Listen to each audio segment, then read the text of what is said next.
Ketika Kang Yana sedang sholat, tepatnya di tahiyat awal. Nah, Kang Yana ini ketika tahiyat awal ini seolah-olah di belakang Kang Yana ini ada yang ngemakmum, ada yang sedang membaca doa dengan apa sih isinya ya? Kayak baca mantra lah, itu kayak ikut ngemakmum lah. Kang Yana ketika itu istilahnya mempercepat sholatnya, akhirnya bangun lagi rokaat ketiga. Ketika itu Kang Yani ruku. Ketika Kang Yani ini lagi ruku, Kang Yani ini sengaja melihat ke belakang gitu, dengan cara lewat selah-selah kaki.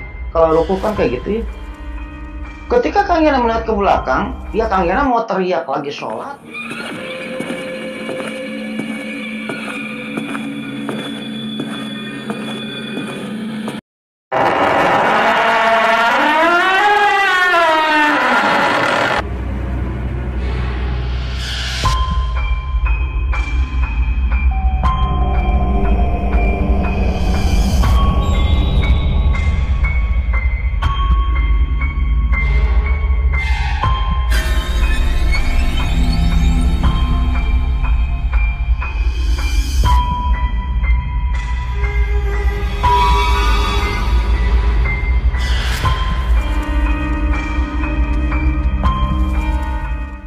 Assalamualaikum warahmatullahi wabarakatuh.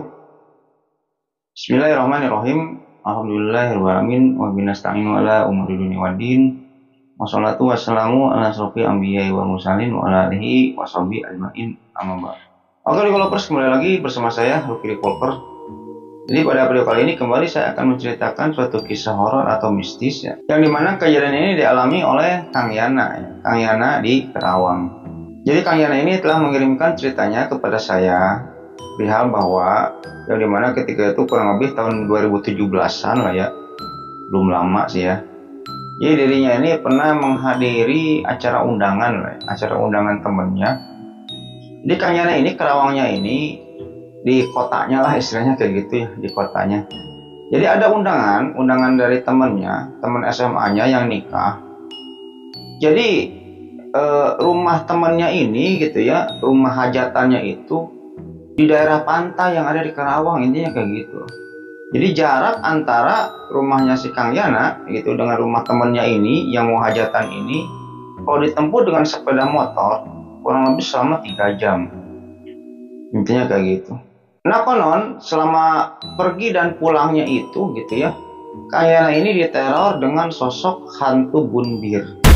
Ya mungkin bagaimana kelanjutan ceritanya, Lucky Lovers ya. Nah, mungkin sebelum lanjut ke ceritanya, tak bosan-bosan saya mengingatkan kepada Lucky Lovers semua ya. Jangan lupa like, comment, and subscribe. Supaya apa? Supaya saya tambah bersemangat untuk membuat konten-konten selanjutnya ya. Dan bagi Lucky Lovers semua yang sudah subscribe, saya banyak ucapkan terima kasih. Mudah-mudahan amal baik Lucky Lovers semua yang sudah subscribe dibalas kebaikannya oleh Allah Subhanahu Wa Taala berpuluh-puluh kali lipat, beratus-ratus kali lipat, beribu-ribu kali lipat, dan berjuta kali lipat. Oke, kita lanjut ke ceritanya. Nah, singkat cerita, sudah jam 2 lah ya. Sudah jam 2 sore. Ketika itu Kang Yana ini menelpon ke Kang Jajang. Jang, kirim Sherlock dong, gua mau berangkat dari rumah. Oh ya udah, dikirim lah ya sama Kang Jajang itu, kirim Sherlock ketika itu. Nah, setelah dikirim Sherlock, Kang Yana ini melihat bahwa jarak antara rumahnya Kang Jajang dengan Kang Yana ini lumayan cukup jauh ya. Kalau dikebut dengan mengendarai sepeda motor kurang lebih 2 jam ya, kalau santai 3 jam. Jadi rumahnya Kang Jajang ini, rumah tempat hajatannya ini, tempat pernikahannya ini ya, di sebuah desa dekat-dekat pantai yang ada di kota Kerawang, intinya kayak gitu. Singkat cerita, jalanlah Kang Yana ini, jalan seorang diri, ketika itu nggak ditemani oleh siapa-siapa, dengan menggunakan sepeda motor. Nah, kurang lebih sudah 1/4 perjalanan gitu ya, sekitar jam setengah 5-an lah ya, setengah 5 sore. Di sana di tengah perjalanan ini gerimis, hujan kecil lah. Akhirnya ketika itu Kang Yana ini berteduh di sebuah pemakaman. Jadi di depan pemakaman, di sana ada pemakaman umum, depannya ini ada saung. Dengan sangat terpaksa Kang Yana ketika itu berteduh di sana. Berteduhlah di sana. Ketika itu keadaan lumayan cukup gelap karena gerimis, matahari nggak ada. Jadi seolah-olah jam ini sudah jam setengah 7 lah, tapi baru jam setengah 5. Kang Yana pun ketika itu berteduh di sana, berteduh. Yang dimana ketika berteduh ini Kang Yana ini lihat-lihat ke pemakaman itu, lihat-lihat. Tuturnya Kang Yana dalam hati, ini gua kalau malam hari nggak berani nih diam di sini.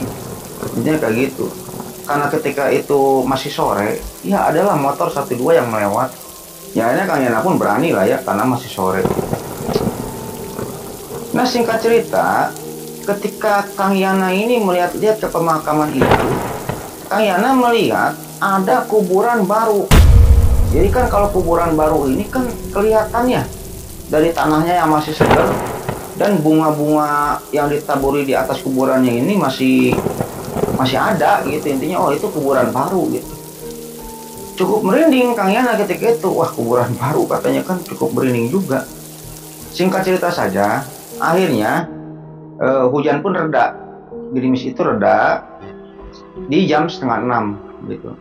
Nah sudah jam setengah 6 itu Kang Yana ini melanjutkan lagi pergi dengan sepeda motornya itu. Dia menggunakan apa istilahnya, GPS ya, pakai GPS gitu. Taruh di motornya pakai GPS. Dia ngikutin GPS aja gitu, ikutin GPS karena Kang Yana ini belum pernah ke rumahnya si Kang Jajang itu gitu. Ya konon Kang Jajang dengan istrinya ini satu desa gitu, menikahnya ini dengan orang satu desa. Selama SMA belum pernah ke rumahnya si Kang Jajang. Singkat cerita, di tengah jalan adzan maghrib. Ketika posisi adzan maghrib itu, Kang Yana ini posisinya ini kalau bahasa Inggris mah ada namanya tetoang. Di tetoang lah. Jadi kalau tetoang itu kesana jauh, kesini jauh gitu. Jadi perkampungan masih jauh gitu, ke belakang masih jauh, ke depan masih jauh. Yang dimana pemandangan kiri kanannya ini masih sawah gitu. Sawah. Jadi terletak di tetoang kalau bahasa Inggrisnya. Akhirnya, aduh adzan maghrib nih kata Kang Yana ini. Kang Yana ini berusaha untuk mencari masjid atau musola lah ketika itu dalam perjalanan itu ya. Akhirnya nyampe lah ke sebuah pedesaan gitu, ke jalan-jalan pedesaan. Di pinggir-pinggir jalan raya ini sudah ada rumah lah, intinya kayak gitu. Kang Yana pun ketika itu mencari-cari masjid atau musola tapi tidak ketemu. Akhirnya Kang Yana itu melewati aja. Nah, di antara tetoang itu gitu ya, intinya di sini desa gitu. Di tengah-tengahnya ini ada tetoang gitu ya. Ada satu buah tanah kecil ya, tanah kecil itu diisi oleh satu rumah gitu. Jadi rumah bilik atau rumah kampung yang lumayan cukup besar halamannya. Dan di depan rumah itu ada sebuah musola kecil. Nah ketika melihat rumah itu, Kang Yana pun istilahnya masuklah ke rumah itu dengan tujuan apa? Untuk sholat maghrib di musola kecil itu. Karena Kang Yana pun masuk ke rumah itu, ke halaman rumah itu dan memarkir sepeda motornya, distandarin aja sepeda motornya. Kang Yana pun ketika itu ngucapin permisi dulu ya, punten Bu, Pak, ada orang katanya kan, tapi nggak ada yang nyaut. Tapi rumah itu lampunya nyala. Lampunya ini hanya memakai lampu bohlam yang kecil yang 5 watt di depannya itu. Nah setelah itu di depan rumah itu, gitu di pinggir musola tepatnya di depan rumah itu ada balai gitu. Balai itu apa sih ya? Tempat duduk tapi agak luas terbuat dari kayu lah. Nah di balai itu, di bawahnya balai itu ada semacam kendi dan wadah air. Kalau di kita ada namanya jolang. Kalau ember mah kan panjang, kalau jolang itu lebar gitu. Tapi posisi si balai itu, si tempat duduk itu posisinya ini masih basah gitu. Masih basah posisinya ini. Kang Yana ketika itu berpikiran bahwa mungkin rumah ini nggak ada orang. Akhirnya Kang Yana itu ya masuk aja ke musola kecil itu. Keadaan ketika itu gelap. Musola itu gelap. Kang Yana ya nyari lampu lah. Saklar lampu ada di mana, akhirnya ketemu lah. Ketemu saklar lampu di musola itu, hanya dipijit saklar lampu akhirnya nyala. Ketika musola itu menyala gitu, Kang Yana ini istilahnya aneh lah. Aneh ketika masuk ke dalam musola ini karena apa? posisi musola itu berdebu. Jadi lantainya ini berdebu dan di tembok-tembok musola itu sudah banyak sarang laba-laba. Intinya kayak musola yang nggak keurus lah, kayak gitu. Akhirnya kayaknya pun ketika itu dengan lap sapu seadanya, di depan itu juga ada sapu, hanya disapuin dulu musola itu ketika itu sholat. Kayaknya ini sholat di sana. Ketika kayaknya sedang sholat, tepatnya di tahiyat awal. Nah kayaknya ini ketika tahiyat awal ini seolah-olah di belakang kayaknya ini ada yang ngemakmum. Ada yang sedang membaca doa dengan apa sih isinya ya? Kayak baca mantra lah. Itu kayak ikut ngemakmum lah. Kayaknya ketika itu istilahnya mempercepat sholatnya, akhirnya bangun lagi rakaat ketiga. Ketika rakaat ketiga itu Kang Yani ruku. Ketika Kang Yani ini lagi ruku, Kang Yani ini sengaja melihat ke belakang gitu, dengan cara lewat selah-selah kaki. Kalau ruku kan kayak gitu ya. Ketika Kang Yani melihat ke belakang, ya Kang Yani mau teriak lagi sholat gitu, mau kabur lagi sholat, tanggung udah rakaat terakhir. Jadi ketika itu Kang Yani melihat ada yang memakmum di belakangnya ini. Ada yang memakmum, tapi wanita. Kenapa Kang Yani yakin itu wanita? Karena ketika itu Kang Yani ini melihat mukena gitu. Jadi sosok yang ada di belakang yang ngemakmum kepada Kang Yani ini, kalau dilihat nungging gitu. Kang Yani cuma melihat dari paha ke bawah. Wajahnya ini nggak ada gitu, gak kelihatan kan lagi ruku. Karena Kang Yani pun ketika itu ya nggak khusyuk sholat, cepet-cepet ya sujud, langsung tahiyat akhir lah singkat cerita. Ketika assalamualaikum ke kanan, Kang Yani sempat melihat juga ke belakang, itu nggak ada. Si sosok wanita yang memakmum itu, yang memakai mukena ini udah nggak ada. Assalamualaikum warahmatullahi, udah nggak ada si yang memakmum itu. Ketika itu Kang Yani, mungkin itu hanya penglihatan saya aja, pikir Kang Yani ketika itu. Ya akhirnya Kang Yani pun bergegas bangun, mau melanjutkan pergi ke Kang Jajang, ke undangannya hajatan perkawinannya Kang Jajang. Bangunlah. Ketika bangun dan membalikkan badannya Kang Yani ketika itu, Kang Yani kaget karena apa? Tepat di belakang Kang Yani ini, di bawahnya sudah ada mukena yang tersimpan aja kayak gitu, kayak abis sholat, mukenanya nggak ditilap gitu, tersimpannya di belakang, intinya kayak gitulah. Lah ini mukena siapa katanya? Yang dimana mukena itu tadinya ngegantung di musola, di paku gitu, ada paku kan. Nah tapi ketika Kang Yani beres sholat dan berdiri, Kang Yani melihat ke bawah, itu ada mukena yang ambruk kayak gitu ya, kayak orang habis sholat gak diberesin lah, intinya kayak gitu. Kang Yani ketika itu berpikir bahwa wah itu bukan penglihatan saya, berarti yang tadi ngemakmum itu benar ada wanita yang ngemakmum kepada saya. Akhirnya cepat-cepat Kang Yani ini lari untuk menuju motornya gitu. Ketika Kang Yani mau lari menuju motornya, tepat di pintu musola itu, pintu keluar musola itu, Kang Yani pun terhenti lagi dan berteriak dengan sekencang-kencangnya. Karena apa? Jadi di pintunya itu ada sosok wanita yang gandir. Tapi posisinya ini membelakangi Kang Yani. Kang Yani pun teriak-teriak ketika itu. Teriak-teriak, tolong. Singkat cerita saja, akhirnya dengan memberanikan diri, Kang Yani ini menerobos wanita yang gandir di pintu itu. Akhirnya Kang Yani ini dengan segera iniin motornya, langsung menyalakan lampunya. Ketika menyalakan lampunya, intinya kayak gitu ya. Lampunya itu kan tersorot ke balai yang tadi ada jolang dan balainya itu masih basah. Nah di sana Kang Yani ini melihat dengan jelas bahwa balai-balai itu, jadi balai-balai itu gitu ya, di bawah balai-balai itu ada semacam bunga-bunga gitu. Bunga-bunga Ya bunga-bunga 7 rupa kayak orang mau habis meninggal ya. Jadi intinya mah balai itu teh kayak balai habis mandiin jenazah. Intinya kayak gitu. Dan seketika itu juga tercium bau wangi yang sangat menyengat, intinya bau melati di sekitaran itu gitu. Akhirnya nggak berpikir panjang, kebut Kang Yana ini, kebut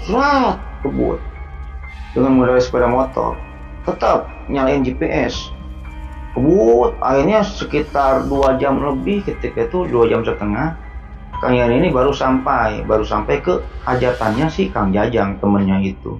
Singkat cerita saja, akhirnya Kang Yana ini sampai ke undangannya Kang Jajang, ke hajatannya Kang Jajang itu. Ya ketika itu di sana ini mentasnya itu mentas organ tunggal. Kalau di sana itu ada namanya organ tunggal lah. Band lokal ya. Organ tunggal ya. Kang Yana pun ketika itu ya cuci mata dulu gitu ya, melihat artis organnya itu, cuci mata dulu lah. Akhirnya singkat cerita saja masuk lah. Ketika itu ngobrol Kang Yana ini dengan Kang Jajang ini. Yan, pakai apa ke sini? Pakai motor. Parkir di mana motornya? Jangan diparkir jauh-jauh, itu di sini aja dekat tanggung katanya kan, takut ada yang nyuri, kata Kang Yana katanya. Ditunjukin lah motornya itu oleh si Kang Yana ini kepada si Kang Jajang, tuh motor gua. Jauh-jauh amat motornya yang mana katanya. Disebutkanlah merek motor lah ya. Akhirnya Kang Jajang pun melihat ke motor Kang Yana itu, melihat aja kan. Ketika melihat, Kang Jajang ini bilang kayak gini, itu pacar lo, suruh masuk aja, jangan suruh nunggu di motor katanya. Kang Yana ketika itu kaget gitu, tapi masih di dalam hati, pacar katanya, orang gua sini sendiri gitu kan, kata si Kang Yana ini. Kayaknya nanya Kang Yana ini, pacar Jang, orang gua sendiri di sini sendiri katanya. Akhirnya Kang Jajang pun, itu yang di motor itu gitu ya. Tapi ketika Kang Jajang mau menunjuk lagi ke arah motor itu, sosok wanita yang dianggap pacar oleh Kang Jajang ini sudah menghilang, sudah nggak ada. Akhirnya Kang Jajang nyerita ke Kang Yana bahwa tadi saya melihat sosok wanita pakai baju putih duduk di atas motor kamu, rambutnya panjang segini. Diceritakanlah bentuk-bentuk wanita itu ya, tinggi kayak gini gitu. Akhirnya Kang Yana pun ketika itu teringat dengan sosok wanita yang bundir di musola itu, bundir di sana gitu. Sosok itu gitu. Wah, jangan-jangan itu ngikutin saya, kata Kang Yana ketika itu. Akhirnya cerita ke Kang Jajang tentang kejadian yang pernah dialaminya ketika si Kang Yana ini hendak menuju ke hajatannya si Kang Jajang ini, bahwa dia kehujanan, berteduh di pemakaman baru, ada kuburan baru. Setelah itu masuk ke rumah, tapi rumah itu kayak kosong. Diceritakanlah tentang masalah sholat di musola, ada yang nggak makmum dan lain sebagainya. Dan balai-balai itu ya, balai-balai kayak bekas memandikan jenazah. Akhirnya Kang Jajang cerita ketika itu kepada si Kang Yana, Yan, kalau boleh gua tahu, itu posisi lu lagi sholat gitu, itu di kampung ini bukan, katanya kan. Jadi diceritakanlah bentuk letak-letaknya oleh Kang Jajang ini. Di ini bukan tempatnya, nanti ada di Tatawang, terus ini ada rumah satu gitu kan, ada rumah satu ya, kurang lebih kesini gitu ya. Ya iya, di tempat itu, kata si Kang Yana kepada si Kang Jajang. Hanya Kang Jajang menceritakan ketika itu, Yan, bukannya gua nakut-nakutin ya, katanya kan. Ya emang di rumah itu kemarin baru ada orang yang bundir, seorang wanita yang bundirnya dengan cara gandir, intinya kayak gitu.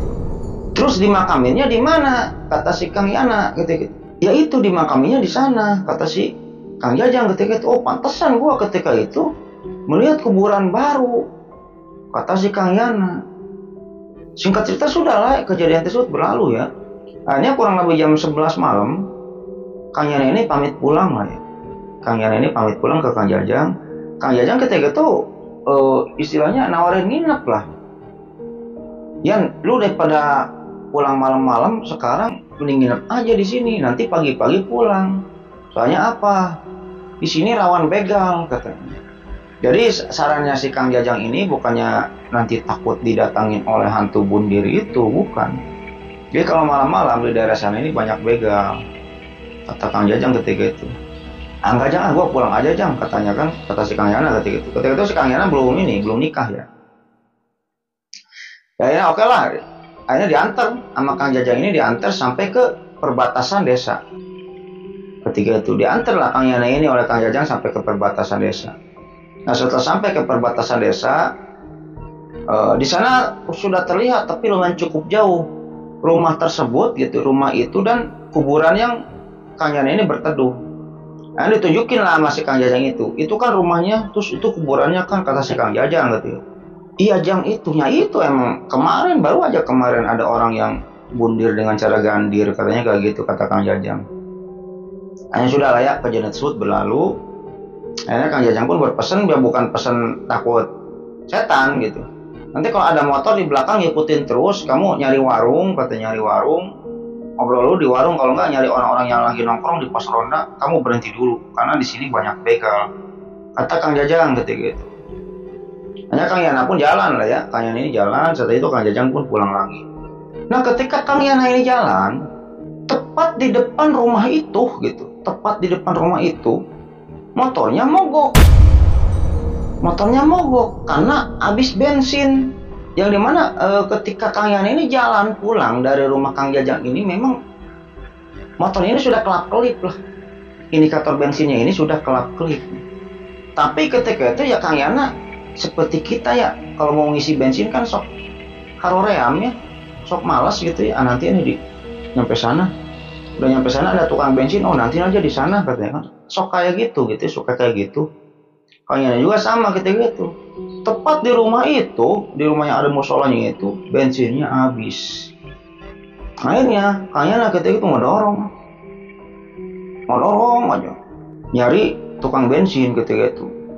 Setelah itu ya Kang Yana ini kembali melewati tetuang itu, dorong aja. Ketika itu ada lah ya beberapa petani gitu yang habis dari sawah, nggak tahu habis ngapain, ada 2 orang 3 orang ketika itu.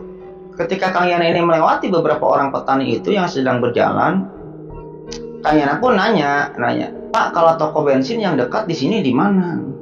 Oh itu Jang tuh di Payun, tapi masih jauh, kira-kira 1 tetuang deui lah. Itu Jang di sana masih jauh, kurang lebih 1 tetuang lagi lah nyampe, kata petani itu ketika itu. Kenapa Jang mogok, kata si petani itu. Iya mogok habis bensin, kata Kang Yana ketika itu. Ya kalau mogok mah tuh si tetehnya tuh bantu dorong atuh, kata si petani itu.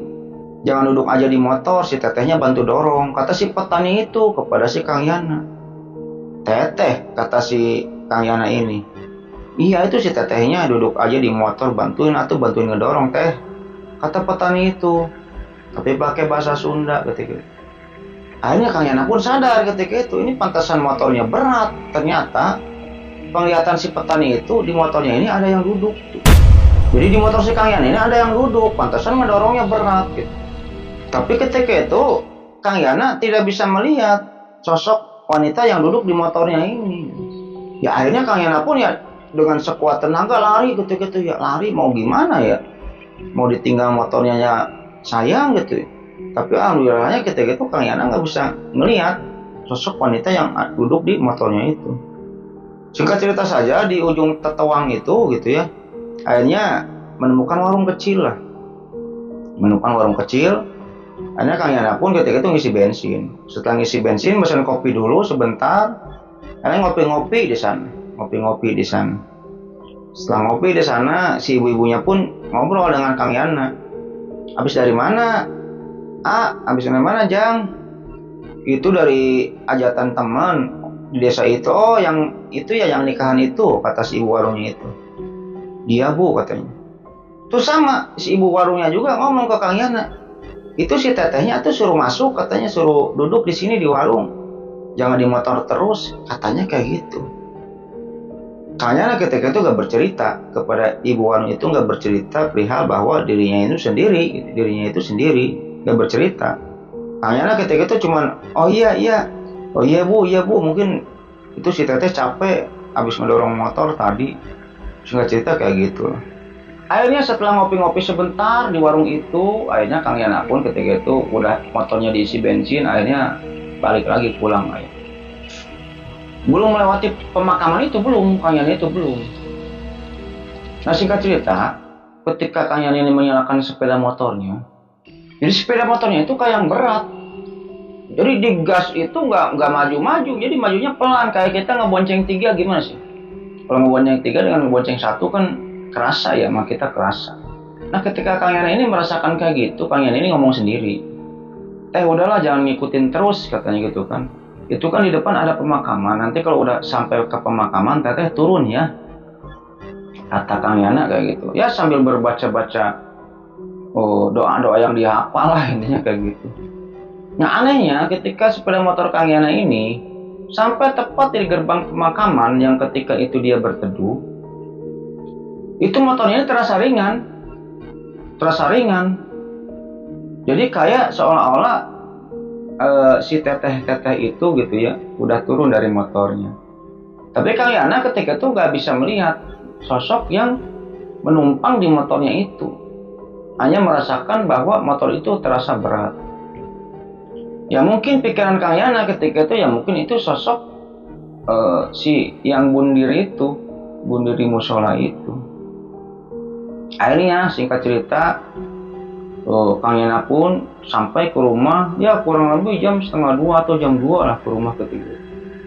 Setelah pulang, akhirnya keesokan harinya Kang Yana ini menceritakan kepada teman-temannya tentang kejadian tersebut. Hanya teman-temannya pun lu berani-beraninya sendiri ke sana, ke daerah sana. Selain banyak juri gitu, banyak begal juga ke sana. Lu gimana kalau dibegal? Katanya kayak gitu, kata teman-temannya. Ya tapi alhamdulillahnya Kang Yana selamat ya. Dari mulai pergi dan pulangnya ini selamat, cuman diganggu dengan sosok-sosok gaib ya yang diduga hantu wanita yang bundiri itu. Intinya kayak mungkin gitu aja Lucky Lovers ya cerita pada video kali ini, mudah-mudahan menghibur, dan terima kasih bagi Lucky Lovers semua atau penonton yang sudah menonton video ini sampai dengan selesai.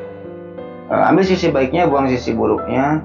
Dan sebelum video saya tutup, tak bosan-bosan saya mengingatkan kepada Lucky Lovers semua ya, jangan lupa like, comment, and subscribe. Supaya apa? Supaya saya tambah bersemangat untuk membuat konten-konten selanjutnya. Dan bagi Lucky Lovers semua yang sudah subscribe di channel YouTube ini, saya banyak ucapkan terima kasih. Mudah-mudahan amal baik Lucky Lovers semua dibalas kebaikannya oleh Allah Subhanahu Wa Taala berpuluh-puluh kali lipat, beratus-ratus kali lipat, beribu-ribu kali lipat, dan berjuta kali lipat. Ya mungkin sebelum videonya saya tutup, saya akan mendoakan kepada Lucky Lovers semua ya. Allahumma inna nas'aluka bi anna alhamdu la ilaha illa anta wa dakala syarika laka mananu bari usmawati wal ardh bil jalali wal ikram ya hayyu qayyum. Mudah-mudahan Lucky Lovers semua diberikan kesehatan, diberikan umur yang panjang, diberikan rezeki yang melimpah. Bagi Lucky Lovers semua atau keluarganya ada yang sedang sakit, mudah-mudahan cepat diambil penyakitnya dan disembuhkan oleh Allah Subhanahu Wa Taala dan tidak disakitkan lagi sampai wafat.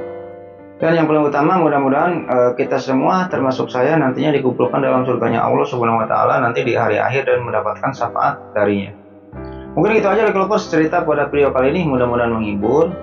Akhirul kata, Allahumma sholli ala sayyidina Muhammad wa ala ali sayyidina Muhammad. Wabillahi taufiq wal hidayah. Wassalamualaikum warahmatullahi wabarakatuh.